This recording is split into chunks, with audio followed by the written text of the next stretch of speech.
Selamat malam semuanya. Malam ini kita akan memulai pemuritan. Malam Ya, ini silakan Kak Son.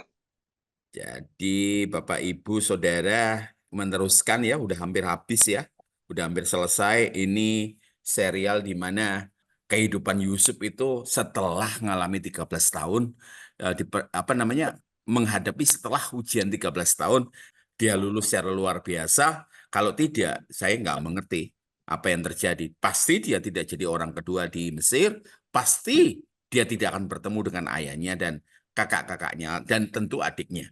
Ini betul-betul permainan cantik. Makanya ketika saya persiapan, saya melihat cantiknya permainannya Yusuf ya. Yusuf yang setelah dipulihkan dan kemudian dia itu ngalami perjumpaan dengan Tuhan dengan cara yang berbeda. Jadi perjumpaan dengan Tuhan itu tidak melulu melihat sesuatu yang spektakuler, terus kemudian mendengar suara yang spektakuler, terus harus berinding-berinding. Jadi dia ngalami banyak peristiwa hidup, dan di peristiwa hidup itu dia bertemu dengan Tuhan.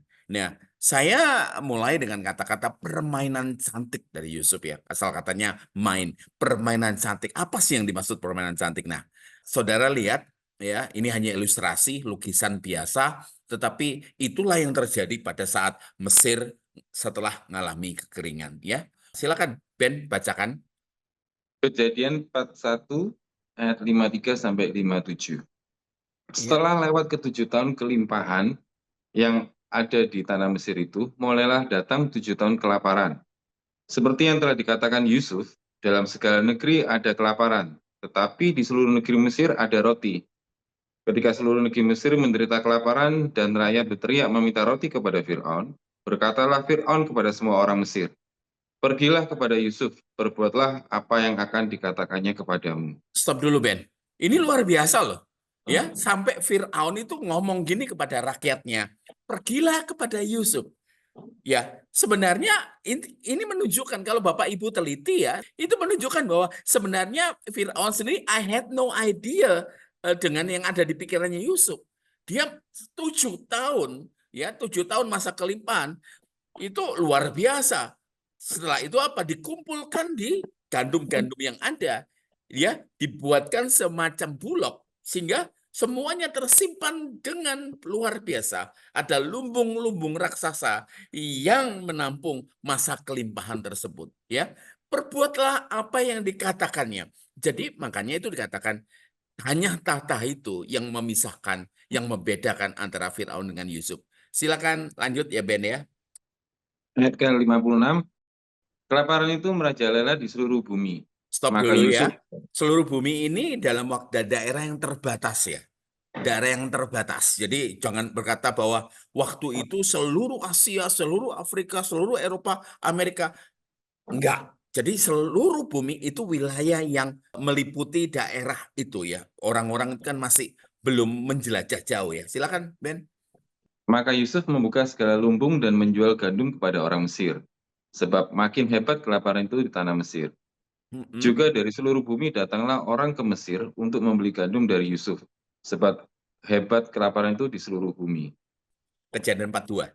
Setelah Yakub mendapat kabar bahwa ada gandum di Mesir, ia berkata kepada anak-anaknya, "Mengapa kamu saling memandang saja?" Katanya lagi, "Telah kudengar bahwa ada gandum di Mesir. Pergilah ke sana dan belilah gandum di sana untuk kita supaya kita tetap hidup. Jangan sampai kita mati." Lalu pergilah 10 orang saudara Yusuf untuk membeli gandum di Mesir. Tetapi Yakub tidak mengizinkan Benyamin, adik Yusuf, pergi bersama saudara-saudaranya. Sebab pikirnya, jangan-jangan ia ditimpa bahaya nanti. Demikianlah anak-anak Israel termasuk di antara orang yang datang membeli gandum, sebab terjadi kelaparan di tanah Kanaan. Ya. Jadi Bapak Ibu Saudara, kelaparan sering dijadikan motif dalam perjanjian lama. Kalau teliti kita di kejadian 12 ayat 10 itu mengenai Abraham. Masa kelaparan yang dialami Abraham, wilayah yang ditinggali Abraham, itu masa kelaparan. Terus kemudian apa? Itu ayat 43 ayat 1 juga gitu. Rut 1 ayat 1 ada kelaparan di tanah Yehuda. Dan 2 Samuel 21 ayat 1 itu pada zaman Raja Daud. Nah, kelaparan kali ini menimpa Kanaan, Mesir. ya, seluruh dunia itu wilayahnya Mesir dan sekitarnya. Juga berdampak pada Yakub dan anak-anaknya, termasuk istri, termasuk keluarga, termasuk budaknya. Jadi ini sangat serius. Nah, coba kalau kita baca dengan pelan-pelan, kita temukan kok artinya. Ya baca pelan-pelan, apalagi kalau kita belajar bahasa asli. Sekarang aplikasi mengenai bahasa asli sudah nggak asing lagi ya. Yang teman-teman di Nine pernah dibagikan ada aplikasi-aplikasi yang membantu kita supaya kita bisa mengerti. Coba lihat, perhatikan. Anak-anak Yakub dari apa yang dibacakan oleh Benny tadi, anak-anak Yakub sepertinya bukan saja tidak mampu berbuat apa-apa. Dia diam pasif untuk mendapatkan makanan, padahal terdampak kelaparan. Nah, mereka hanya menunggu masalah akan diselesaikan. Entah oleh siapa. Mereka menunggu, pasif sekali. Dicatat oleh Alkitab, mereka hanya saling memandang. Tidak tahu apa yang diperbuat. Pasif sekali. Menyaksikan sikap itu, gemes si Yakub itu. Ya, Yakub itu dengar di Mesir ada gandum. Ya, ada lumbung-lumbung raksasa dan ada gandum. Orang-orang dari seluruh dunia pasti melintasi daerah di mana Yakub tinggal, pergi ke Mesir, ya. Papanya ngamuk dong, menegur mereka dengan pertanyaannya penuh retorika. Mengapa kamu saling memandang saja? Ya, sama seperti kita ngomong ya, orang lagi asik kerja, dia diem aja. Kok diem sih? Itu retorika. Itu retorika, itu gemes, capek, lelah, ya, gemes ya. Ya, jadi 10 itu yang dewasa, 10 kakak-kakak dari si Yusuf itu pasif sekali. Kita lihat. Yakub meminta mereka tidak hanya memandang satu sama lain, itu retorika ya, tetapi bergerak, berinisiatif dan temukan solusi. Karena mereka tidak punya ide untuk keluar dari permasalahan kelaparan, ya Yusuf menyuruh mereka, kamu segera ke Mesir untuk membeli gandum. Nah, di sini kalau kalian teliti, sebuah perintah yang ironis. Ya, sekali lagi saya garis bawahi, ironis sekali. Dahulu, ya 13 tahun lalu, Yakub menyuruh Yusuf pergi menemui saudara-saudaranya yang sedang mengembalakan ternak. Masih ingat ya? Ya. Kini Yakub menyuruh saudara-saudaranya pergi ke Mesir. Secara tidak langsung berarti pergi menemui Yusuf. Ini paradoks. Ini luar biasa. Sebuah perintah yang ironis. Dulu 13 tahun yang lalu permulaan masalah terjadi. Yusuf menyuruh Yusuf pergi menemui anak-anaknya yang lain, 10 saudaranya. Kini Yakub menyuruh saudara-saudaranya yang 10 ini ke Mesir. Sebenarnya 11. Harapannya Ruben 11. Tapi masalahnya Yakub tidak mau. Makanya kalau baca Alkitab pelan-pelan, saudara. Tidak semua anak Yakub pergi ke Mesir. Melainkan hanya 10 orang.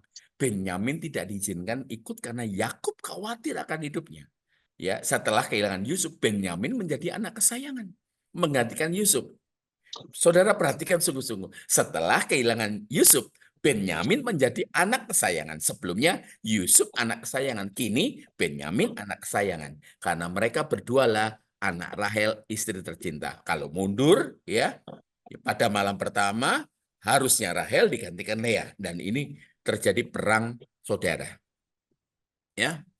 Yakub belum sembuh dari sikapnya. Kalau kita lihat ya, dia udah kesalahan pertama. Pilih kasih terhadap Yusuf. Kali ini setelah Yusuf nggak ada, pilih kasih terhadap Benyamin.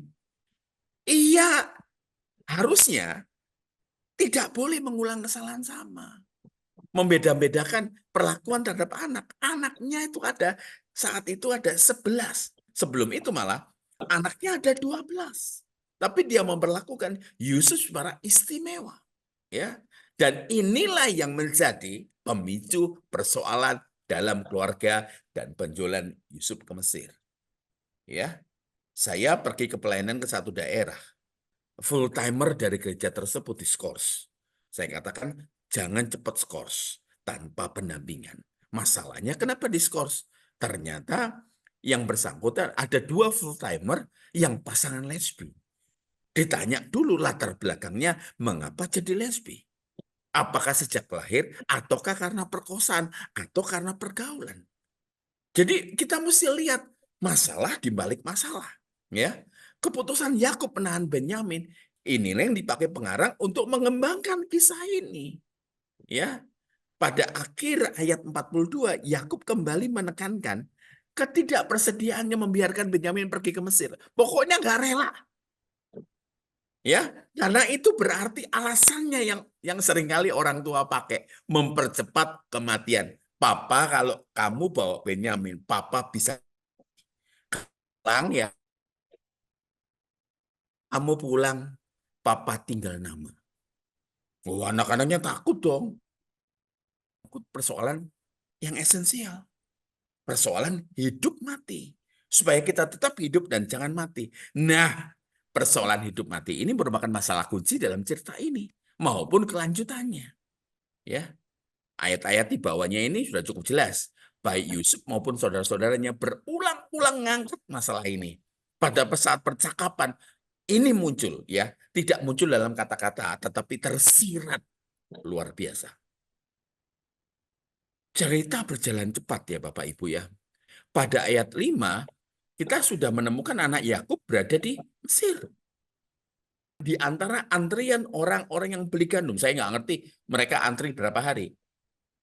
Tetapi anehnya, penulis kitab Kejadian menyebut mereka disebut bukan anak-anak Yakub, tetapi mereka disebut anak-anak Israel. Kalau saya kerja di TV, kerja di film, ada namanya skrip. Nah, skrip ini yang ada continuity-nya, kontinuitasnya, kesinambungannya. Dan ini disebut anak-anak Israel. Ini nyambung sampai kitab Keluaran. Sekali lagi saya tekankan, kalau Bapak Ibu ikut sesi yang lalu bisa menemukan benang merah ini ya mengenai siapa penulis kitab Kejadian sebenarnya. Ya, mungkin karena nanti di akhir bisa kembali mengingatkan. Ya, penyebutan ini mungkin memiliki tujuan tertentu. Di satu pihak mengacu pada Yakub, jelas Yakub, jelas anak-anak Israel, anak-anak Yakub, ya. Saudara masih ingat kan sebelumnya namanya Yakub ya. Dipukul sampai pangkal sendinya terpelecok dan hari itu namanya jadi Israel. Di pihak lain, nah ini yang saya katakan tadi, ia mengantisipasi Israel Exodus, Israel keluar dari Mesir. Tapi nanti ratusan tahun kemudian, Israel yang pergi ke Mesir dan keluar dari Mesir. Ya, nah ini saya katakan the game on. The game on ini ya. Semenjak anak-anak Yakub, anak-anak Israel pergi ke Mesir. Ya, permainan dimulai ya. Silakan Benny baca. Pasal 42 ayat ke-6. Sementara itu Yusuf telah menjadi penguasa di negeri itu. Dialah yang menjual gandum kepada seluruh rakyat negeri itu. Ketika saudara-saudara Yusuf datang, mereka sujud kepadanya dengan mukanya sampai ke tanah. Stop Ben. Ingat mengenai mimpi Yusuf? Ya. Ini terjadi pada saat ayat 6 ini. Mereka sujud kepadanya dengan muka sampai ke tanah. Kalau dalam bahasa Ibrani-nya luar biasa, sak. Ya. Sak itu menyembah. Menyembah itu bukan hanya ditujukan kepada Tuhan, tetapi saka itu adalah sikap tubuh yang sujud ke tanah seperti di hadapan raja. Lanjut, Ben, ayat 7. Ayat ke-7, Yusuf melihat saudara-saudaranya dan segera mengenali mereka. Stop, Ben. Kira-kira kalau Benny bagaimana perasaanmu? Ketemu dengan Kaget, orang yang mencelakakan hidupmu. Setelah kaget campur itu marah, Kak. mereka sujud ke tanah. Sekelilingmu itu ada penjaga bersenjata lengkap. Gimana rasanya? Monggo lanjut, Ben. Tetapi ia berlaku kepada mereka seolah-olah ia seorang asing. Ntar Ia tanya lagi, Ben. Gampang nggak, Ben? susah, Kak. Iya. 13 tahun loh. 13 tahun. Dia terpisah dari orang yang dikasih. 13 tahun. Hidup sengsara. Ya, lanjut, Ben. Ia berbicara ketus kepada mereka, katanya. Dari Ada mana ya? kalian? Ada ya kata-kata ketus ya? Jawab mereka, dari tanah Kanaan untuk membeli bahan makanan. Yusuf mengenali saudara-saudaranya itu, tetapi mereka tidak mengenali dia. Nah, ditegaskan lagi. Lanjut, Ben. Lalu teringatlah Yusuf akan mimpi-mimpinya tentang Nah, ya mereka. kan? Ia berkata kepada mereka, "Kalian ini pengintai, kalian datang untuk melihat kelemahan negeri ini." Tetapi jawab mereka, "Tidak, tuanku, hamba-hambamu ini datang hanya untuk membeli bahan makanan." Stop Ben. Dikatakan apa? Tidak, Tuanku. Sebutan ini luar biasa. Hamba. Mereka menyebut diri mereka sebagai hamba-hamba sambil sujud loh. "Kami sekalian anak dari satu ayah. Kami orang jujur. Hamba-hambamu ini bukan pengintai." Namun ia berkata kepada mereka, "Tidak benar. Kamu datang untuk melihat kelemahan negeri ini." Sudah 2 kali Lalu disebut loh. Lanjut. lalu jawab mereka, "Hamba-hambamu ini 12 bersaudara, anak dari satu ayah di tanah Kanaan. Tetapi yang bungsu sekarang ada pada ayah kami dan yang seorang lagi sudah tidak ada." Stop ya. Mereka ini sujud menyembah dituduh secara serius jadi pengintai. Pada masa itu, kalau disebut pengintai, dicurigai soal pengintai, mati. Mereka mengucapkan ini dengan ketakutan. Ingat, ya, kata kuncinya ketakutan. Sekali lagi katakan ketakutan. Ya, lanjut. Lalu kata Yusuf kepada mereka, "Sudahlah, seperti yang kukatakan kepadamu tadi, kamu ini pengintai. Disebut lagi. Lanjut. Dengan cara inilah kamu harus diuji. Demi hidup Fir'aun, sekali-kali kamu tidak akan pergi dari sini, kecuali saudara bungsumu itu tidak datang kemari. Suruhlah salah seorang dari antaramu untuk menjemput adikmu itu, tetapi yang lainnya harus ditahan di sini. Dengan demikian perkataanmu dapat diuji kebenarannya. Jika tidak, demi hidup Fir'aun, sungguh kamu ini pengintai." Nah, dibalik, bolak-balik disebut pengintai. Lanjut. Lalu mereka semua dimasukkannya ke dalam tahanan selama 3 hari. Stop. 3 hari loh, dimasukkan dengan sengaja. Ya, tidak dibunuh, tidak dipukuli, tidak disiksa, tapi dimasukkan penjara. Mereka semua tanpa terkecuali. 10 orang masuk bareng. Lanjut. Pada hari yang ketiga, Yusuf berkata kepada mereka, "Lakukanlah ini, maka kamu akan tetap hidup. Aku ini takut akan Allah." Saudara sebenarnya harusnya curiga. Ya, kata-kata aku ini takut akan Allah. Jelas Allahnya Mesir sama Allahnya Allah yang disembah oleh Yakub, Allahnya Abraham, Allahnya Ishak itu berbeda. Harusnya curiga. Tapi kalau saudara lihat ya, gematria keluar lagi pada hari ketiga. Ya, ingat juru minum dan juru roti pada hari ketiga. Makanya D9 kan semuanya komprehensif supaya saudara membangun kerangka berpikir yang lengkap. Ketika membaca Alkitab itu saudara jadi membaca secara utuh dan lengkap. Lanjut. Ayat 19, "Jika kamu orang jujur, biarlah seorang dari antara kamu bersaudara dikurung dalam rumah tahanan, tetapi yang lainnya pergilah dan bawalah gandum untuk seisi rumahmu yang kelaparan. Tetapi saudara bungsumu harus kamu bawa kepadaku, supaya perkataanmu itu terbukti benar dan kamu tidak harus mati." Demikianlah yang mereka lakukan. Nah, Mereka ini berkata, di antara mereka, respon mereka ketika satu ditahan. Ketika Simeon ditahan, itu saling bersaut-sautan satu dengan yang lain. Kita lihat siapa yang paling jadi leader di sana. Lanjut. mereka berkata seorang kepada yang lain, "Kita benar-benar menanggung akibat dosa kita terhadap adik kita itu, karena kita melihat betapa sesak hatinya ketika ia memohon belas kasihan kita. Tetapi kita tidak mendengarkan permohonannya. Itulah sebabnya kesesakan ini menimpa kita." Nah, stop. Saudara kalau lihat ini jeli, ya, mereka ternyata 13 tahun kenangan mereka membuang Yusuf ke dalam sumur, kenangan mereka menjual Yusuf itu ada di kepala mereka. Dan kenangan ini, lihat ya, kenangan ini betapa sesak hatinya ketika ia memohon belas kasihan kepada kita, tetapi kita tidak mendengarkan permohonannya. Kalimat ini dengan ekspresi Yusuf, dengan kata-kata Yusuf itu jadi kengerian tersendiri selama 13 tahun. Sebenarnya mereka sudah terhukum dengan hati nurani mereka. Ketika mereka di penjara selama 3 hari, mereka lihat, merefleksikan, dan mereka menghubungkan, aku ini menderita karena kami ini jahat terhadap, kami tega dengan adik kami sendiri. Lanjut. Lalu Ruben menjawab mereka, "Bukankah dahulu sudah kukatakan kepadamu, jangan kamu berbuat dosa terhadap anak itu. Tapi kamu tidak mendengarkan perkataanku. Sekarang darahnya dituntut dari kita. Ini seperti luka disiram cuka. Ini I told you. Seperti ngomong ini, I told you. Ruben ngomong, aku udah ngomong. Ya, ini yang sekarang terjadi di perikop ini kita belajar soal tabur tuai.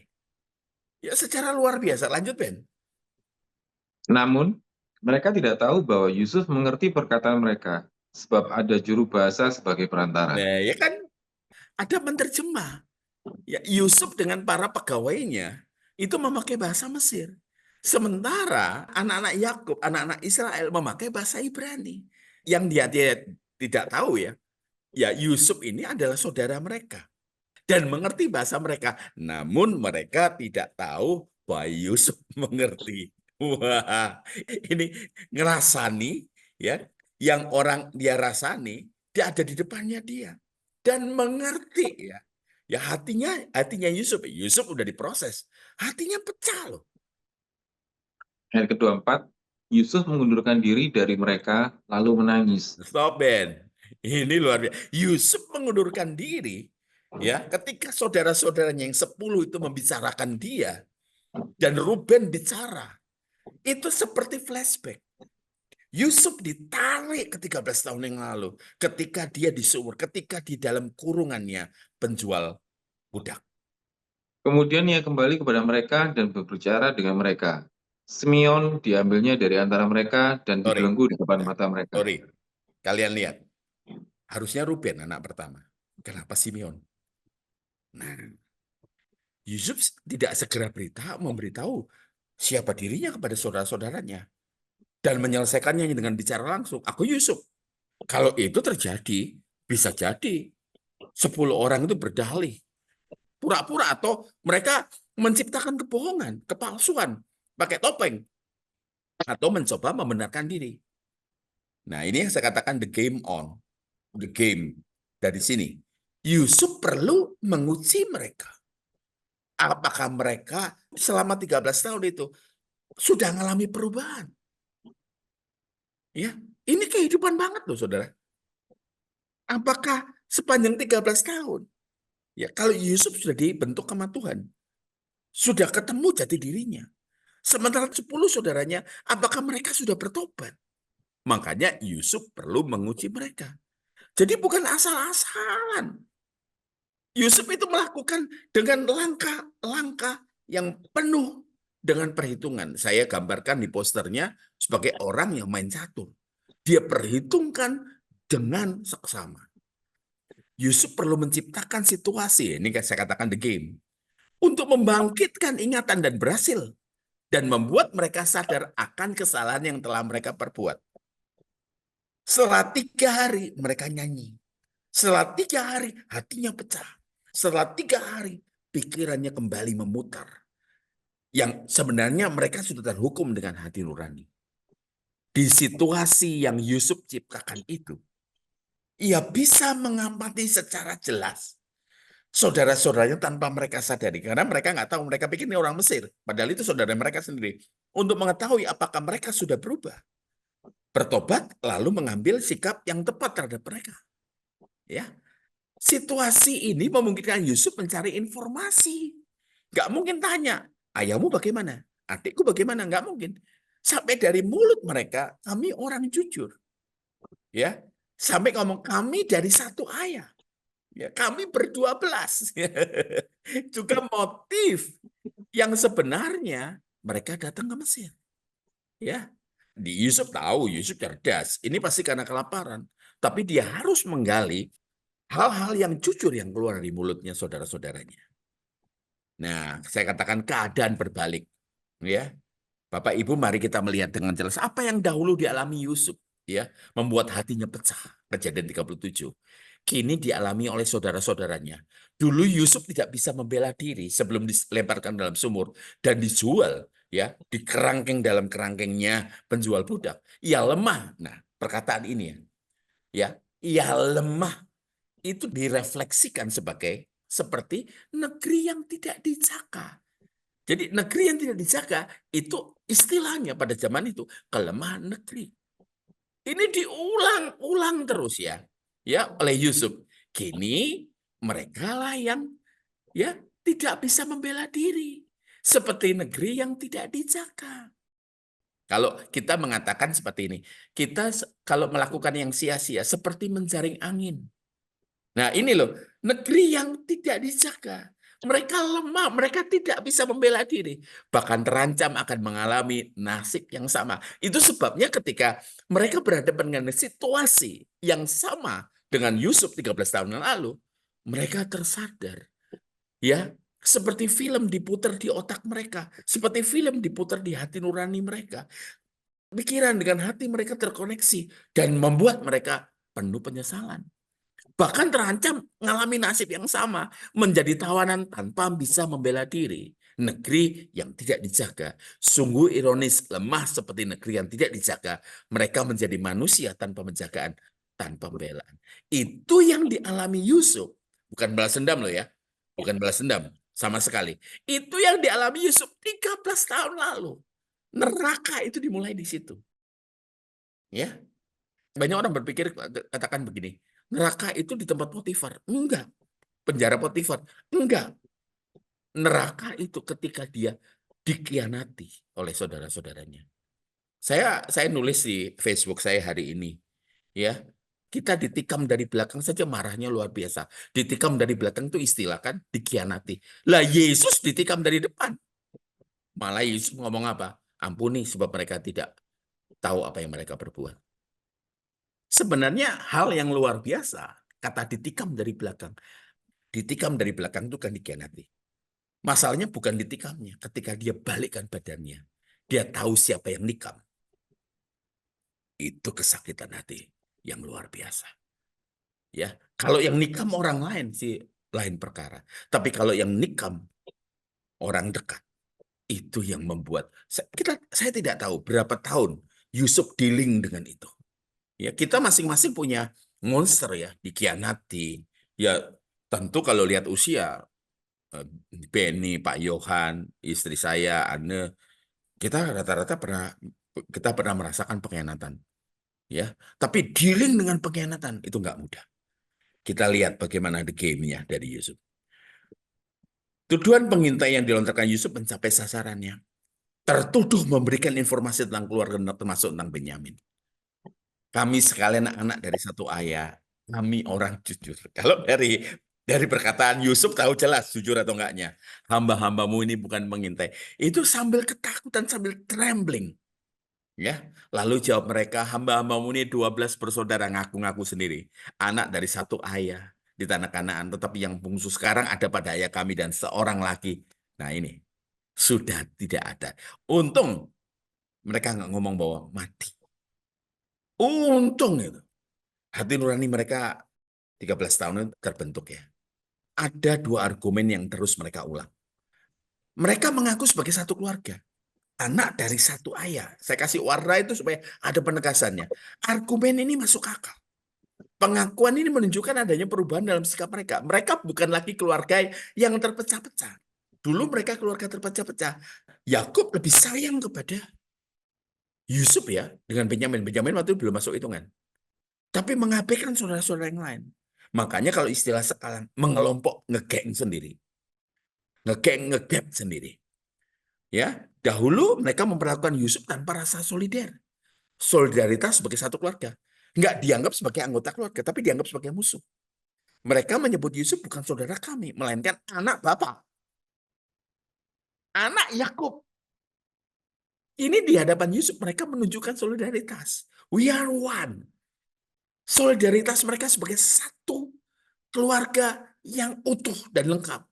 Makanya ketika mereka, kami satu keluarga, anak dari satu ayah. Aduh, ya, hatinya Yusuf itu melting di situ. Luar biasa.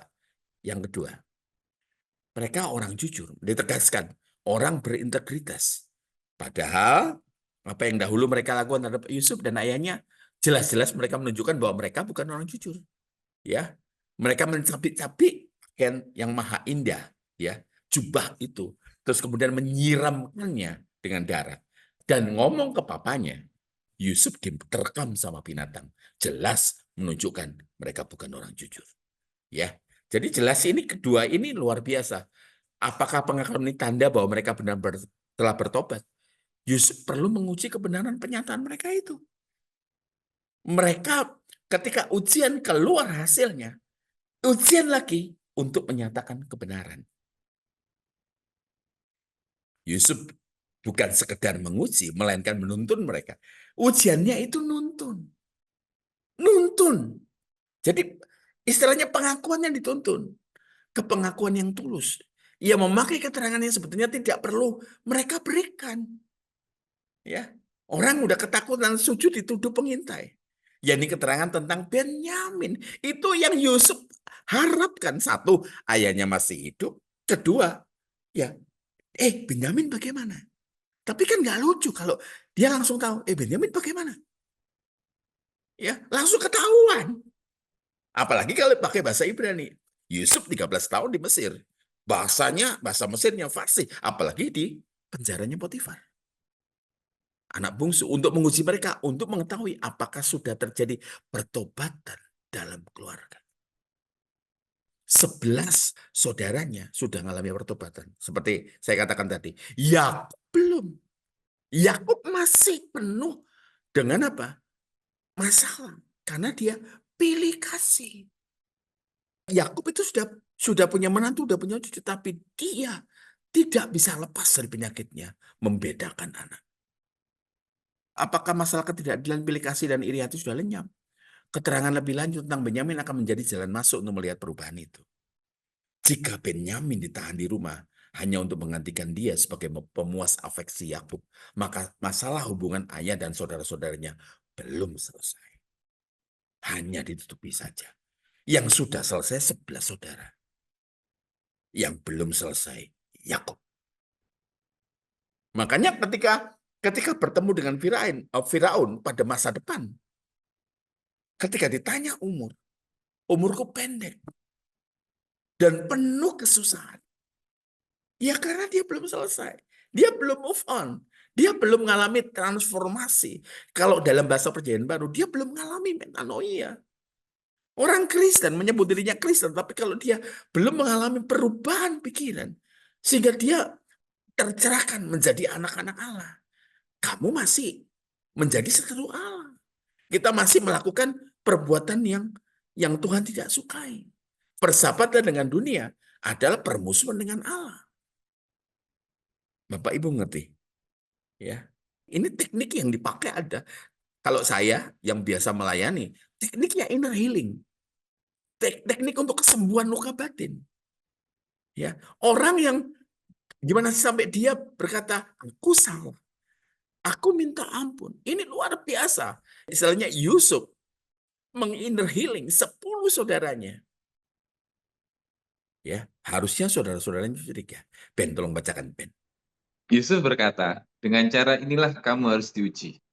Demi hidup Fir'aun, sekali-kali kamu tidak akan pergi dari sini kecuali saudara bungsumu itu tidak datang kemari. Nah, harusnya curiga di bagian ini. Ini formatnya orang Yahudi, bukan formatnya orang Mesir. Lanjut. Suruhlah salah seorang dari antaramu untuk menjemput adikmu itu, tetapi yang lainnya harus ditahan di sini. Dengan demikian, perkataanmu dapat diuji kebenarannya. Jika tidak, demi hidup Fir'aun, sungguh kamu ini pengintai. Lah ya ini pun juga formatnya orang Yahudi.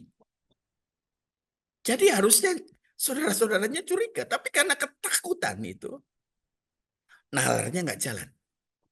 Yusuf menguji mereka dengan sumpah yang ia ulang-ulang 2 kali. Ini rumusan sumpah. Ini mencerminkan rumusan sumpah yang biasa dipakai orang Yahudi, orang Israel. Kalau saudara baca ya di Alkitab ya, demi Tuhanku hidup. Ya Raja, atau demi Tuhan yang hidup. Ini rumusannya orang Yahudi. Makanya kalau Bapak Ibu ikut sesinya ke Anda pada saat itu, terberkati pasti. Kerangka berpikir itu sudah terbangun. Saya harap saudara-saudara setelah ini ya jadi rajin ya ikutnya supaya terbangun kerangka berpikir. Rumusan ini menekankan kesungguhan kata-kata yang diucapkan. Apalagi kata-kata yang diucapkan dalam konteks hidup mati. Hidup mati, masih ingat ya? Yusuf meminta salah seorang dari mereka pergi menyebut Benyamin. Pada kenyataannya, enggak satu orang ya. Sedangkan yang lain menjadi tahanan di Mesir. Ya, seharusnya mereka ingat.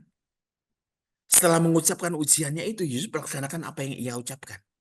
Memasukkan mereka ke dalam tahanan. Ya, seharusnya saudara-saudara Yusuf ingat.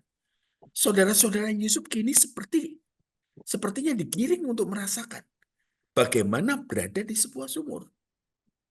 Tapi tidak sumur pada saat itu. Dimasukkan penjara 3 hari. Sehingga mereka akan ingat akan perbuatan mereka menempatkan Yusuf ke dalam sumur. Penjara pada zaman itu tidak ada jendelanya. Hanya satu arah. Seperti sumur bukan? Hanya masuk dan keluar lewat satu pintu. Mereka berada dalam tahanan selama 3 hari. Setelah 3 hari ujian selanjutnya, ia mengizinkan mereka semua pulang. Ya, dibalik ya. Harusnya kan disuruh satu orang, ya, nyusul bawa saudaranya. Tapi dibalik akhirnya, satu orang tinggal, 9 orang pergi. Ya, pada hari yang ketiga, Yusuf berkata kepada mereka, dikeluarkan dari penjara, lakukan ini, ada syarat ya, maka kamu akan tetap hidup. Diulangi lagi bagian ini. Makanya saya berkata, harusnya mereka curiga. Jika kamu orang jujur, dibalik kata-katanya. Biarlah seorang dari kamu bersaudara dikurung dalam rumah tahanan. Wah, ini mulai panik mereka. Siapa? Karena bisa jadi nggak pulang. 9 boleh. Tetapi yang lainnya pergilah. Lah ini, bawalah gandum untuk sisi rumahmu yang kelaparan. Tetapi saudaramu, saudara bungsumu, harus kamu bawa kepadaku, supaya perkataanmu terbukti benar. Nah, dan kamu tidak harus mati. Makanya cerita ini antara hidup dan mati.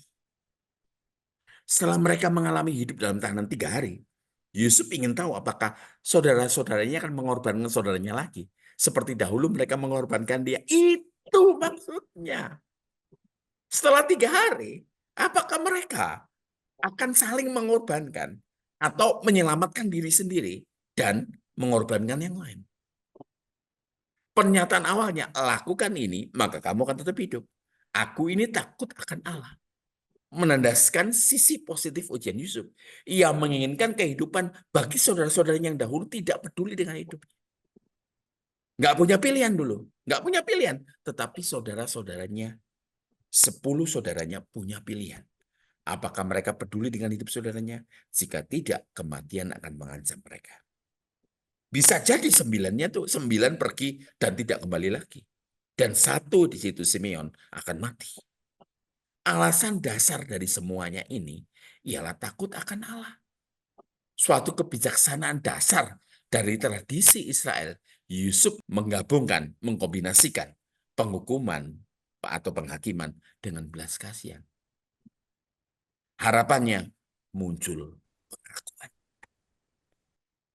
Jadi jangan anggap bahwa itu hanya terjadi mengalir begitu saja. Enggak.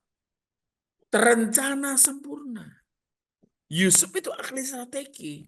Bagaimana menentukan 7 tahun masa kelimpahan dengan 7 tahun masa kekurangan. Itu perlu strategi, perlu timing yang tepat, perlu strategi yang tepat. Saudara-saudara Yusuf setuju dengan rencana itu. Nah, ini ya. Kalau Bapak Ibu tadi mengikuti bacaannya Penny, mereka mulai meratapi nasib buruk mereka tanpa menyadari bahwa Yusuf memahami kata-kata mereka.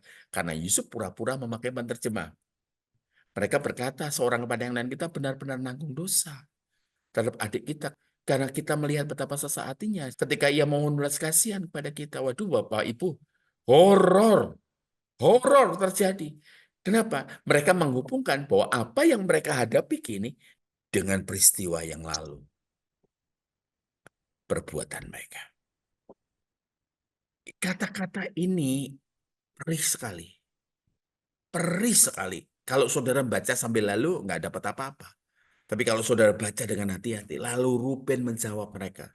Saya percaya pada saat Ruben ngomong ini kepada 9 saudaranya, penuh dengan isak tangis dan amarah termasuk ratapan. Bukankah dahulu sudah kukatakan kepada Bukan seperti saya ngomong, I told you. Enggak, ada perinya. Jangan kamu berbuat dosa. Bukan sekedar kejahatan. Bukan sekedar perbuatan bully biasa. Tapi dia ngomong, kamu jangan berbuat dosa terhadap harusnya nih adikmu itu. Tapi kamu tidak mendengarkan, kamu mengabaikan aku. Sekarang darahnya dituntut dari kita. Saudara masih ingat? Kira-kira terjadi seperti apa? Seperti Kain dengan Habil. Ya, Ruben pasti dapat cerita mengenai Kain dan Habil. Dia pakai frasa itu. Sekarang darahnya dituntut dari kita. Ya, luar biasa. Perkataan ini perih, tapi ya bagaimana lagi? Ya, yang saya katakan di awal, mereka menyadari. Mereka dihukum nurani. Ini paling berat, saudara. Kalau dihukum di penjara, ya ada vonisnya. Tapi dihukum hati nurani. Kalau kita tidak pernah selesai dengan Tuhan, Bapak Ibu yang tidak pernah selesai dengan Tuhan, itu dihukum hati nurani, seseknya, tersiksanya luar biasa. Saya ketemu dengan beberapa orang, ya. Saya ambil contoh saja ya. Ada anak yang kurang ajar dengan mamanya. Seumur hidupnya kurang ajar dengan mamanya. Setelah itu mamanya meninggal sebelum anak ini minta maaf. Bayangkan seperti apa. Dia dihukum hati nuraninya. Mau minta maaf. Tidak bisa karena mama sudah berangkat. Sudah pulang ke rumah bapak. Mereka menyadari bahwa mereka menanggung akibat dosa. Kata Hashem dalam bahasa Ibrani berarti kesalahan. Akibat dari kesalahan. Mereka menanggung akibat dari kesalahan. Kalau saya menggantikan kata dosa, menanggung akibat dari kesalahan. Ratapan mereka, ini saya nulis terberkati sekali. Ratapan mereka menjadi pengakuan batin atas kesalahan yang telah mereka lakukan terhadap Yusuf. Saya katakan dihukum hati nurani. Ya, dan ini, bagian ini, mereka pengakuan batin atas kesalahan yang telah mereka lakukan. Mereka melakukan pertobatan korporat. Mereka melakukan pertobatan secara bersama. 10 orang melakukan pertobatan secara bersama. Sebuah pengakuan berdasar ingatan. Ingatan yang tidak pernah bisa mereka hapus dari pikiran, dari hati nurani mereka. Kenangan yang mendetail, detail. Mereka ingat loh. Sampai Ruben, bukankah aku katakan, ya dihukum loh, 13 tahun dihukum, gak gampang. Lagi jalan dengan istrinya, dengan anak-anaknya, dan tiba-tiba bayangan itu melintas. Ketika melihat mungkin salah satu dari ternaknya jatuh ke dalam sumur dan harus diangkat, tiba-tiba melintas bayangan itu. Ketika melihat anak mereka menangis, mereka di pikirannya Yusuf nangis, ya meratap ya. Kenangan yang detail itu, kenangan detail tentang peristiwa yang terjadi bertahun-tahun, sungguh sangat menyentuh. Mereka ingat bagaimana sesaknya hati Yusuf. Waduh, ketika memohon belas kasihan, minta nih. Saudara, kalau kita sama saudara kita minta, ini memohon belas kasihan. Sudah di sumur ini lebih low lagi. Sampai sampai dia diperlakukan bukan sebagai budak, tapi diperlakukan sebagai bukan manusia. Kenangan ini menandaskan betapa dalam kesadaran mereka akan kesalahan itu. Dan pengakuan yang jujur. Game yang dibuat oleh Yusuf berbuahkan. Mereka akhirnya melihat apa yang mereka alami sekarang. Sekarang ini berkaitan erat dengan apa yang telah mereka lakukan terhadap Yusuf. Ya, mereka akhirnya sadar. Ya, game yang dilakukan oleh Yusuf itu berhasil. Ya, itu pedang bermata dua. Yusuf kena, saudara-saudaranya kena. Untung Yusuf sikapnya betul, sikap hatinya betul. Ya, saya tulis juga di Facebook saya melihat ada satu bapak gembala sakit ya. Terus kemudian ada orang yang ditolong oleh dia malah bersukaria di media sosial yang dia punya. Secara etika dan secara standar moral itu sudah salah. Apalagi penulisnya seorang Kristen dan pelayan mimbar. Ini betul-betul. Makanya sekali lagi, ya kalau dihukum hati nurani itu nggak jelas.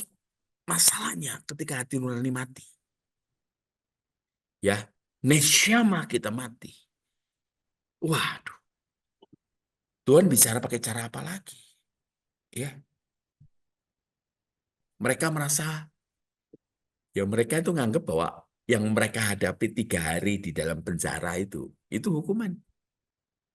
Saya pakai tanda tanya. Ya, ini perasaan yang kalau lihat 13 tahunnya Yusuf itu lebay, berlebihan. Lebih jelasnya salah seorang dari saudara mereka, Simeon, akan menderita. Akan mengalami nasib yang sama seperti Yusuf. Udah pikirannya kemana-mana. Kata-kata Ruben, bukankah dahulu sudah kuatakan kepadamu? Semakin memperkuat rasa bersalah mereka. 9 orang, satu yang ngomong. 9 orang itu pecah hatinya. Makin salah. Ruben sudah mengingatkan mereka untuk tidak berdosa terhadap anak itu. Karena dosa semacam itu tidak bisa dihapus. Ya, saya agak belok sedikit. Saya melayani orang-orang yang terikat pornografi. Dosanya sudah diampuni. Tapi rekaman pornografi yang ada di pikiran nggak mudah.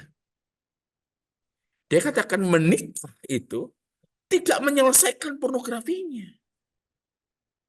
Kalau lihat film, lihat gambar. Apalagi menikmati film. Itu terekam di otak dia. Nggak bisa digantikan dengan bersetubuh secara normal. Makanya ini berat sekali.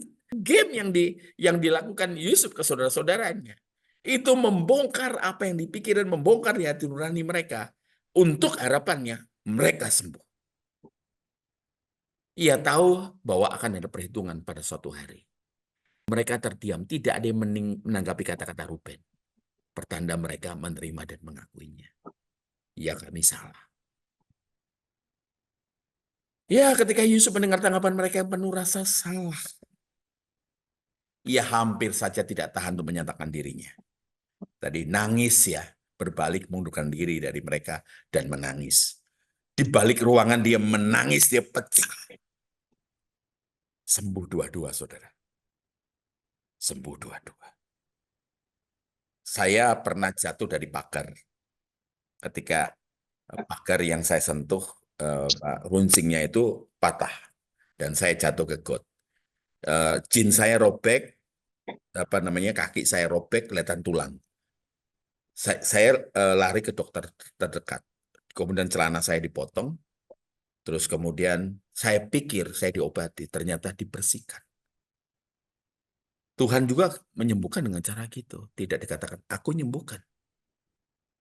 Dikorek dan kata-kata dikorek ini. Sakit buat kita. Bapak Ibu, satu perkataan yang luar biasa ketika Tuhan berkata kepada orang yang sakit di tepi kolam yang menunggu bergolak. Maukah kamu sembuh? Perkataan itu bukan perkataan retoris, bukan retorika. Jelas orang itu mau sembuh, tetapi perkataannya. Termasuk kita yang mengampuni. Maukah kamu sembuh? Kita kan seringkali untuk masalah yang sejenis, kitanya ngomong apa? Ah, nggak bisa, pokoknya nggak bisa. Pokoknya dia nggak bisa. Orang-orang yang seperti itu percayalah. Sampai kita mati nggak akan pernah selesai. Engkau hanya Kristen casingnya. Engkau hanya Kristen hanya di KTP. Tapi engkau tidak pernah Kristen dalam artian engkau mengalami pertemuan dengan Tuhan. Ya, setelah berhasil mengendalikan dirinya, saya nggak tahu berapa lama. Dan Yusuf mulai tenang. Ia kembali kepada saudara-saudaranya dan melanjutkan ujiannya. Ia mengambil Simeon dan menyuruh orang membelenggunya. Tentunya ada batasannya. Kalau kita lihat, sebenarnya diperlakukan dengan cara luar biasa. Sebagai jaminan mereka akan kembali dengan bawa serta Benyamin untuk membuktikan bahwa mereka orang jujur. Yusuf percaya Benyamin akan dibawa. Ya, 9 orang itu kalau dari pengakuan, dari game yang dipakai, gamenya bertingkat ya. Kalau dalam ilmu komputer, firewall-nya itu berlapis ya. Mengapa Simeon? Anak kedua yang dibelenggu, yang dimasukkan penjara, ditahan. Dan bukan Ruben anak pertama. Saya berandai-andai. Mungkin karena Ruben satu-satunya yang terus membela Yusuf. Ruben nggak bisa apa-apa.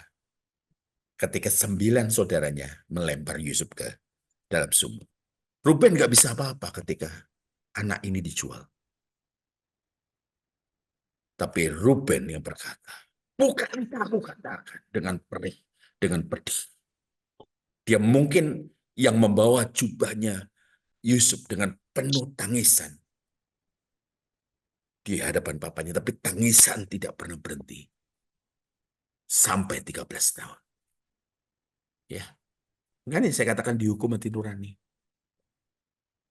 Sesudah itu Yusuf memerintahkan agar wadah gandum mereka. Ini makanya jelas kok Yusuf itu game ini terkontrol. Game ini menunjukkan Yusuf itu cerdas.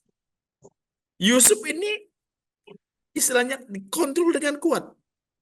Segala sesuatu tingkah lakunya itu dikontrol dengan kuat. Ya. Memindahkan wadah gandum, mereka diisi dengan gandum, uang mereka masing-masing dikembalikan ke dalam karungnya, dan bekal di jalan diberikan kepada mereka. Adalah orang kalau beli gandum, ya beli gandum aja, tapi dikasih bekal. Lalu mereka memuat gandum itu ke atas keledai mereka dan berangkat dari situ. Ketika salah seorang dari mereka membuka karungnya untuk memberi makan keledainya di tempat bermalam, ia kaget melihat uangnya yang ada dalam mulut karungnya. Wah, kalau orang Jawa bilang ya, kalau orang Jawa bilang ngopo maneh iki. Opo maneh to iki. Aduh, tadi dituduh pengintai. Apa maneh? Apalagi? Katanya kepada saudara-saudaranya sambil gemetar, uangku dikembalikan. Lihat ada dalam karungku. Hati mereka kecut dan mereka saling memandang. Dengan gemetar saya berkata, mengapa Allah melakukan ini kepada kita? Apalagi apa maneh iki? Aduh, apalagi ya Tuhan. Yang seringkali kita ngomong gitu kalau masalah ya. Yang mereka tidak tahu. Atas perintah Yusuf bukan saja tempat gandum mereka diisi penuh dengan gandum, melainkan juga agar uang mereka dikembalikan. Dia tahu itu uang bapaknya, bahkan juga bekal mereka dikasih bekal. Mereka perhatian perjalanan dari Mesir ya ke tanah Kanaan seharusnya kalau dari hitungan 2 minggu. Makanya ketika perjalanan dari Mesir kembali ke Kanaan, kok lama itu 40 tahun. Harusnya 2 minggu aja. Ya paling lama 2 bulan lah, 2,5 juta orang pada saat Exodus, pada saat keluaran. Tapi coba saudara perhatikan, pelan-pelan baca Alkitab pelan-pelan. Pemberian uang, Ibraninya pesep, perak. Secara ironis dikaitkan dengan tindakan-tindakan saudara Yusuf yang menjual Yusuf pada orang-orang Ismail. Seharga 20 sikal perak. Perak, ya, dikembalikan. Uang pembelian gandum dikembalikan. Sebenarnya ironis. Ini pun strategi Yusuf. Ini pun gamenya Yusuf. Untuk mereka mengingat. Ingat ya, ketika sebuah fakta dimunculkan, harapannya sembuh. Ketika luka dikorek, bukan untuk memperparah, supaya racun yang keluar. Pemberian uang ini mengundang mereka untuk berefleksi lagi. Lebih lanjut, perihal apa yang mereka lakukan terhadap Yusuf. Buntut-buntutnya gitu lagi. Ya memang itu harapan Yusuf. Ya, bukan sekedar kembalikan aja kembalikan. Enggak.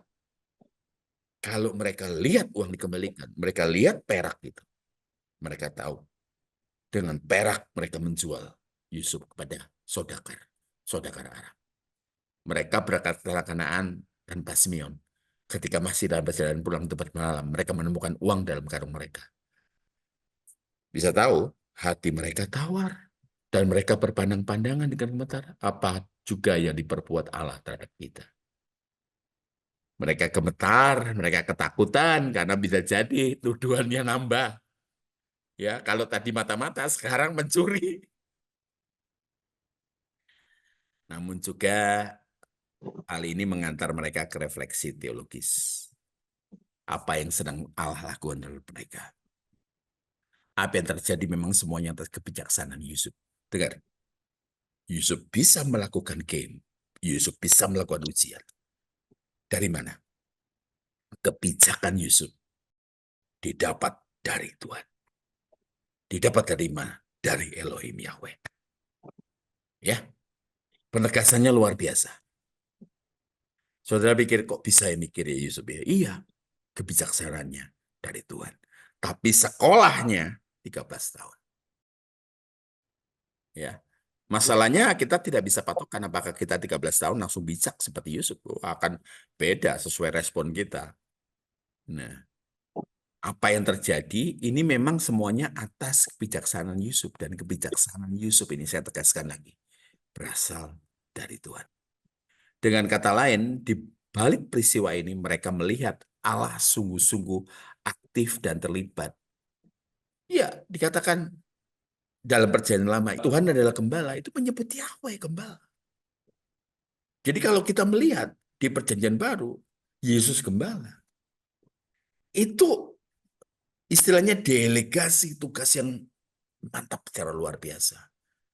Inisiator dari keselamatan yaitu Yahweh sendiri. Eksekutor keselamatan itu Tuhan Yesus. Kenyataan mereka menyebut Allah dan mengaitkan peristiwa ini dengan Allah menunjukkan bahwa mereka sudah ada kemajuan dalam hidup rohani mereka. Ya, mereka kalau dulu apati ya seperti nggak ada Tuhan. Orang yang melakukan semau-maunya kan seakan tidak ada Tuhan. Satu-satunya pernyataan mereka yang eksplisit, bukan implisit, eksplisit tentang Allah. Dan Yusuf akan menjawab pertanyaan yang mereka lontarkan melalui ayat 28 ini. Nanti ya akan muncul ini kata-kata ini. Ya, mereka ketakutan ketika Yakub mati. Tapi mereka jawab, memang kamu telah mereka rekakan yang jahat terhadap aku. Tetapi Allah telah mereka-rekakan untuk kebaikan. Dengan maksud melakukan yang seperti terjadi sekarang. Jadi memelihara suatu bangsa yang besar. Wah, ini nangis saya baca. Jadi janganlah takut, aku akan menanggung makanmu dan makan anak-anakmu juga. Orang yang mengalami sekolah kebijaksanaan selama 13 tahun. Pengujian menghasilkan pertobatan. Ya.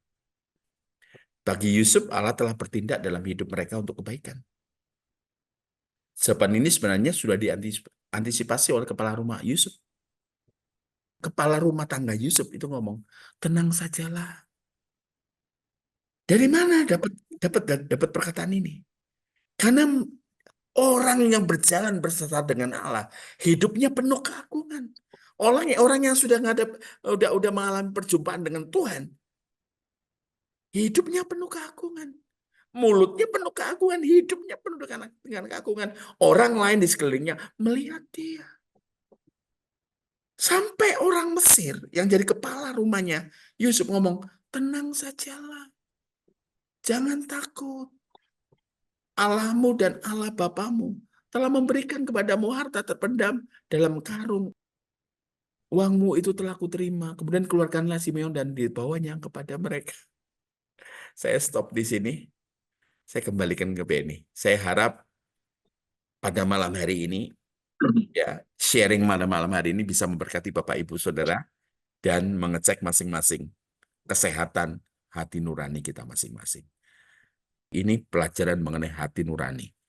13 tahun kebijaksanaan itu muncul ketika Yusuf mengalami pertemuan dengan Tuhan secara pribadi lewat peristiwa hidup.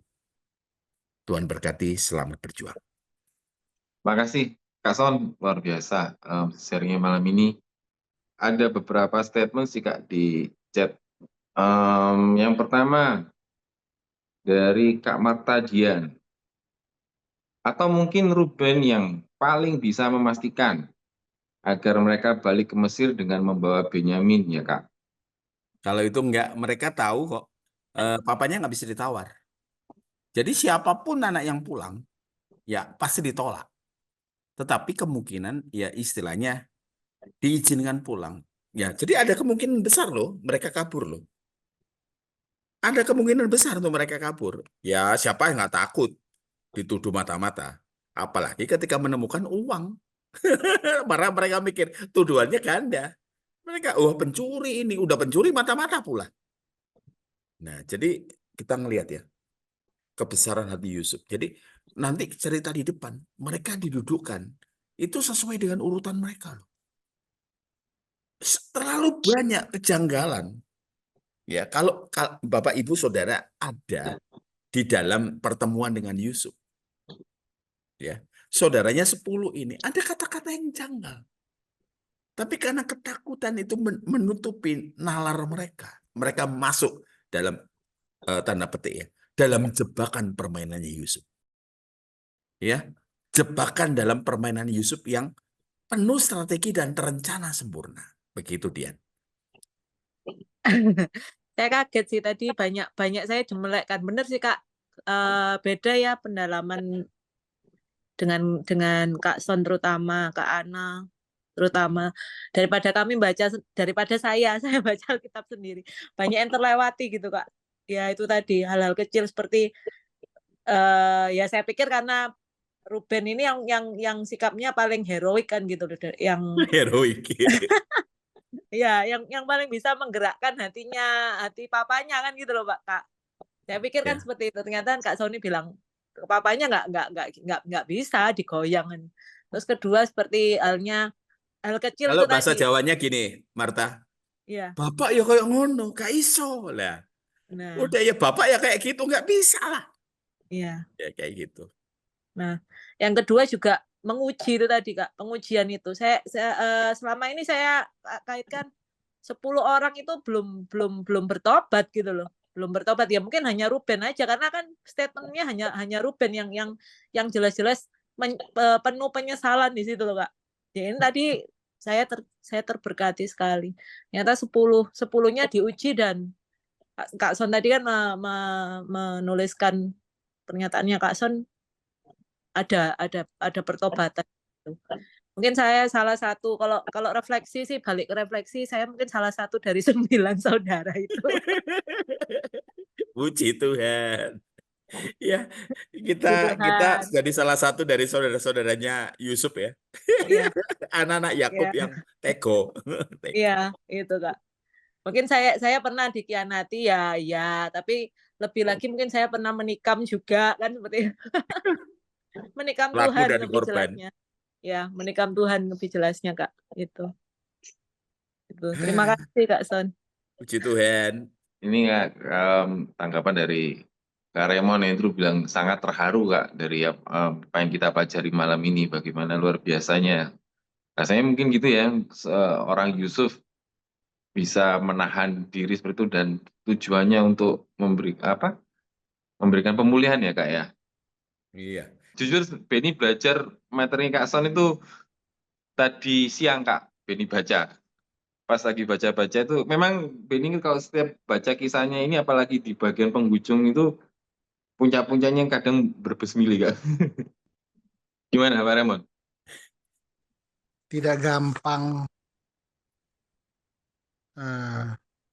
Saya coba membayangkan bagaimana seorang anak kesayangan, anak petentengan yang bikin sakit hati kakak-kakak semua. Dan sekarang dia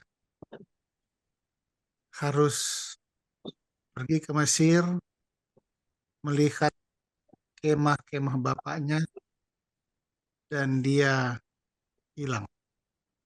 Tidak pernah ketemu, 13 tahun baru ketemu lagi dengan bapaknya. Iya. Mungkin ada sakit hati yang sangat dalam dan tidak bisa diceritakan. Dan itu wajar. Tetapi dengan tempaan Tuhan, sekolah Tuhan yang dilakukan kepada dia, Amin. Sekolah Tuhan. dan dia betul-betul menjadi manusia yang betul-betul matang. Matur, betul-betul matur. Dan saya, jujur aja tadi saya menangis. Waktu Pak Tony ceritakan itu. Bagaimana seorang yang tidak rela membalas, hanya memberikan, kan bahasanya Pak Sony tadi, game ya. Iya, game. Tapi itu menurut saya itu bukan pembalasan. Tapi hanya mengingatkan kepada mereka, ini loh yang kalian sudah pernah perbuat dan ini kalian harus bertobat. Baik Simeon, yang paling jahat kan Simeon. Simeon dengan Lewi itu dua kakak beradik yang sangat kejam. Dan dia rela mengampuni, luar biasa. Amin. Luar biasa, Amin. sangat terharu untuk itu. Amin. Amin. Amin. Ya, ini ada pertanyaan dari Kak Yohan. Shalom. Jika orang menerima kebijaksanaan Tuhan jatuh ke dalam dosa, apakah menjadikan manusia yang sangat licik ya, Kak? Bagaimana dengan kondisi Yakub yang belum mengalami perubahan direfleksikan kondisi orang percaya di akhir zaman? Ya, satu biasanya kebijaksanaan Tuhan itu final. Tetapi di masa yang sekarang di akhir zaman itu saya berhati-hati dengan perkataan final, ya. Oleh sebab itu di Perjanjian Baru itu kita perlu ditemani oleh Roh Kudus untuk mencapai keserupaan dengan Yesus. Karena kenapa? Ya, saya cerita aja. Makanya dikatakan dalam Matius 7 ayat 22, ya, mereka bernubuat, mereka ngusir setan, mereka melakukan mujizat. Orang pikir bahwa ini adalah tanda perkenanan Tuhan. Padahal lupa kalau karunia itu suka-sukanya Tuhan. Bukan tanda perkenanan Tuhan. Ya, makanya mereka pikir ini kebijaksanaan. Tanda-tandanya orang yang betul-betul mengalami pertemuan dengan Tuhan, mengalami kebijaksanaan Tuhan, hidupnya agung, tinggal lakunya agung.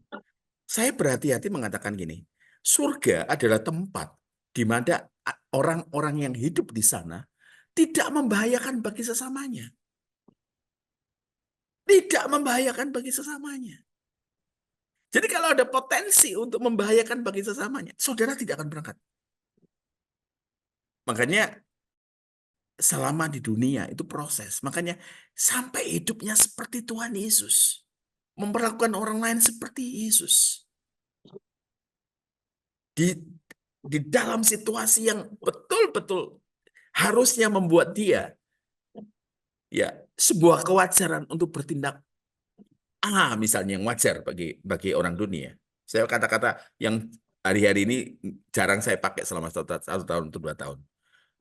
Tetapi itu dia tidak lakukan. Malah melakukan yang tidak wajar. Tidak wajar dalam artian mereka melakukan apa yang Yesus teladankan. Makanya kekristenan yang hilang adalah seperti yang kita hadapi sekarang ini. Bahwa banyak orang-orang Kristen yang mengaku Kristen. Bahkan pendeta-pendeta di mimbar-mimbar gereja. Mereka mengkhotbahkan lagi. Bukan seperti yang Tuhan Yesus ajarkan. Mereka tambah dengan agenda pribadi. Bukan salah. Nggak salah punya gereja besar. Nggak salah punya fasilitas. Tetapi apa yang diajar itu yang perlu. Kalau diajar hanya sekedar pemenuhan kebutuhan jasmani, kebutuhan sehari-hari. Orang yang nggak percaya Tuhan Yesus. Dari 10 besar dunia, hanya 3 kok yang Kristen. Tapi 3 itu malah nggak ke gereja. Makanya kita pertanyakan lagi. Kalau kekayaan itu standar perkenanan Tuhan. 10 besar dunia. Makanya bisa jadi manusia itu sangat licik.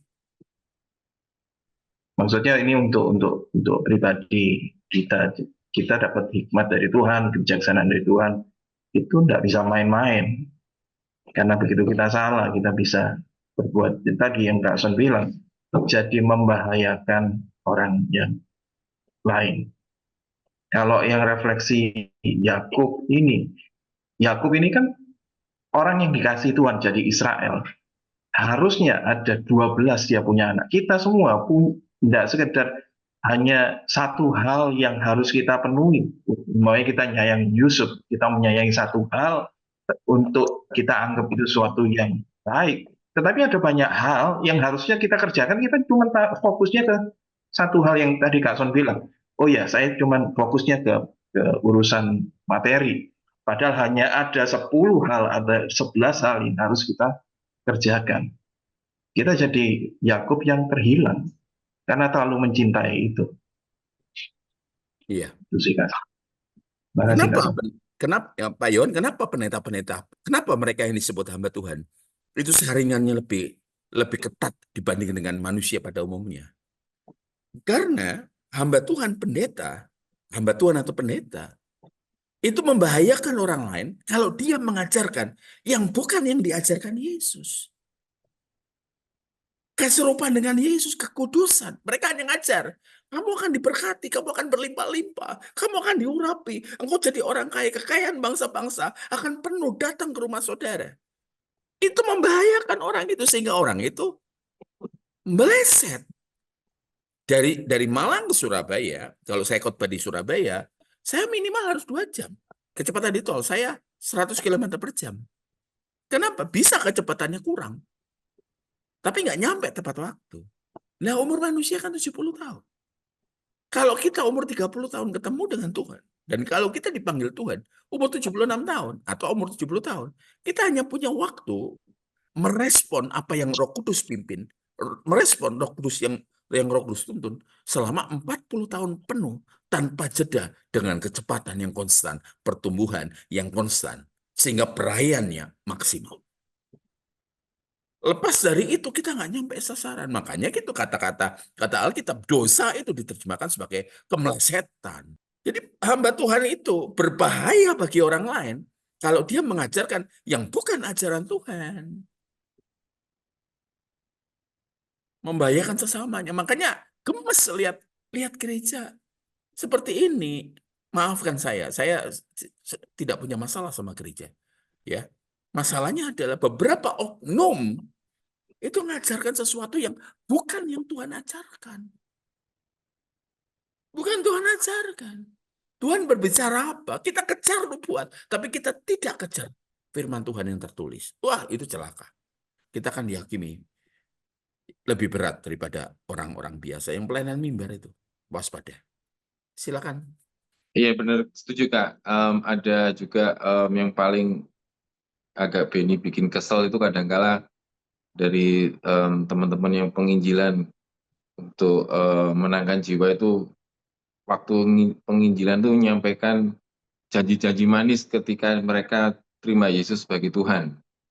Nah, yang kita yang di dalam penggembalaan dalam gereja ini kadangkala dihadapi Karena dengan dia- pertanyaan, kok nggak sesuai sama janjinya di awal ya, kok saya masih kayak gini ya.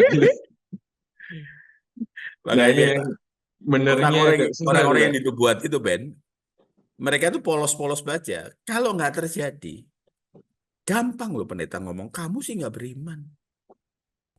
Lah, pendeta itu yang datang ke saya, nubuatkan sesuatu. Tetapi sekarang banyak yang jemaat datang ke gembala. Kayak gua Mia. Ke gembala, sorry. Ke pendeta. Untuk minta apa? Bukan petunjuk Tuhan, bukan kebijaksanaan Tuhan. Seperti Pak Yohan tadi sampaikan. Tetapi mereka menjadikan pendeta itu perantara. Padahal perantara kita agung sudah selesai, yaitu Yesus. Sudah. Roh Kudus sudah diturunkan. Itu roh dari Bapa. Aduh, stres makanya. Saudara, saya ngomong ini sambil gemes. Ya karena, ya itulah. Silakan, Ben. Ada juga pernyataan dari Kak Ruth Nina nih. Nyesek banget Kak saat belajar tentang Yusuf ini, saat bisa memposisikan diri sebagai Yusuf. Ya pasti ya itu yang kadang kita, kalau saya baca kisahnya juga di hati rasanya gimana gitu. Memang kisah Yusuf ini Kak, apa namanya, setiap kali Beni baca itu rasanya itu ya kayak yang disampaikan oleh ini yang ada di YouTube Kak. Iya. Itu lebih sakit ditikam dari belakang oleh saudara-saudara sendiri. Nah, itu perasaan kayak gitu mungkin ini. Iya. Oleh nih, si Alin ngomong nih. Iya. Ya, itu jelas. Itu aduh ngeri sekali. Makanya Alin, saya ketika dipaksa masuk, ya dipaksa karena tanpa persetujuan saya masuk ke salah satu grup, dibicarakan di situ tuh yang macam-macam yang bukan firman. Saya berusaha membetulkan. Saya percaya kalau saya diam, berarti saya setuju. Ingat ya, kebenaran itu kalau sampai dibela, itu bukan kebenaran. Karena kebenaran itu bisa membela dirinya sendiri. Namanya kebenaran. Makanya jangan sok-sokan jadi apologet. Tuhan suruh enggak. Kalau hanya apa semangat, enggak. Kita betul-betul hidup kita bergerak sesuai dengan Tuhan, bergerak dengan komando Tuhan. Kalau Tuhan tidak suruh, kalau Tuhan tidak berjalan, aku tidak jalan. Yang jadi anunya Ben itu juga tadi mikir itu, jadi selama 13 tahun ini saudara-saudara Yusuf itu sebetulnya sudah Teraniaya. dihantui dengan rasa bersalah sebenarnya kayak. Iya. Ben, tanya nih, boleh dijawab atau enggak nih kayak bicara hati ini. Pernah merasa bersalah, Ben? Pernah Kak? Iya. Kesiksa Pernah. enggak? Kesiksa Kak, rasa tertuduh itu kayak kepikiran tiap hari, gimana ya anunya. Ini 13 tahun ya, Ben? Nggak tenang Kak. 13 tahun ini. 13 kali 365 hari. Neraka, Ben. Iya. Makanya orang Kristen jangan sampai kalau punya hati nurani yang bersih, ada sesuatu yang mengganggu, sedikit saja selesaikan. Selesaikan. Karena jaga, seperti kalau saya mau bawa firman, 39 tahun saya pelayanan, saya tetap masih merasa krisis. Ya ini mau naik mimbar, saya gemeter, bukan demam panggung. Tapi kenapa? Hati saya ngomong ini, jangan-jangan apa yang saya sampaikan membahayakan sesama kita. Tidak menyampaikan pesan Tuhan itu membahayakan.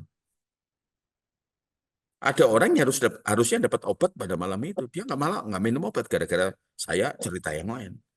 Lanjutkan, Ben, masih ada yang tanya, Ben. Dari Kak Ruth lagi Kak, Kak Ruth katakan menyembunyikan antara kesedihan dan sayang yang begitu dalam terhadap saudara-saudaranya, tapi Yusuf harus tetap bisa bersikap dengan penuh integritas karena dengan tujuan menyembuhkan saudara-saudaranya karena Yusuf tahu maksud dan tujuan Tuhan. Iya. Jadi tadi sempat baca dulu sebelum kita masuk Zoom, saya sempat pelajari dulu, udah nangis duluan baca. Maksudnya memposisikan diri saat dia harus tetap tegas, membalikkan diri lalu menangis. Apa ya? Betapa nyesaknya dia, betapa sebenarnya tidak tega pasti terhadap saudara-saudaranya. Itu. Terus satu lagi Kak Son, saya tuh pernah dengar ada hamba Tuhan yang berkhotbah tentang kisah Yusuf ini. Tetapi saya waktu itu saya salah konteks ini karena gini ceritanya. Ini sedikit keluar ya Kak Son. Ya, waktu Yusuf menceritakan tentang mimpinya yang akan sujud menyembah itu loh. Nah, hamba Tuhan ini memiliki konteks seperti ini. Sombong Yusuf menceritakan itu dengan sombongnya karena dengan mencomot Alkitab kesombongan mendahului kehancuran. Nah, itu yang dipakai. Aku dalam hati saya ini salah ini konsepnya gitu, bukan sombong sebenarnya karena memang itu yang terjadi. Nanti Yusuf menceritakan gitu kan. Konsepnya seperti itu. Dan saya percaya Yusuf sama sekali tidak punya motivasi sombong, tetapi karena sudah ada bibit iri hati dari saudara-saudaranya terhadap Yusuf, sehingga dengan Yusuf menceritakan itu, semakin ada keinginan untuk mencelakakan Yusuf. Apa benar maksudnya pendapat Ruth kalau itu sebenarnya konteks yang salah kalau Yusuf menceritakan itu dengan motivasi kesombongan. Saya kok berani maksudnya ini salah, kok berani ngomong seperti itu ya, padahal bukan seperti itu kan maksudnya tentang cerita tentang Yusuf ini gitu kan. Mohon pencerahannya. Makanya saya tadi awali saya katakan baca hati-hati. Yang D9 itu diajari ya supaya kita punya kerangka berpikir yang benar. Sehingga kita kalau melihat firman Tuhan itu come alive, jadi hidup. Oh iya ya, oh iya ya. Dan nyambung. Ya, kalau banyak orang yang mengatakan pelajaran teologi itu, hal-hal teologi itu ruwet. Padahal itu benang merah yang nyambung kesinambungan. Nggak mungkin saling bertolak belakang.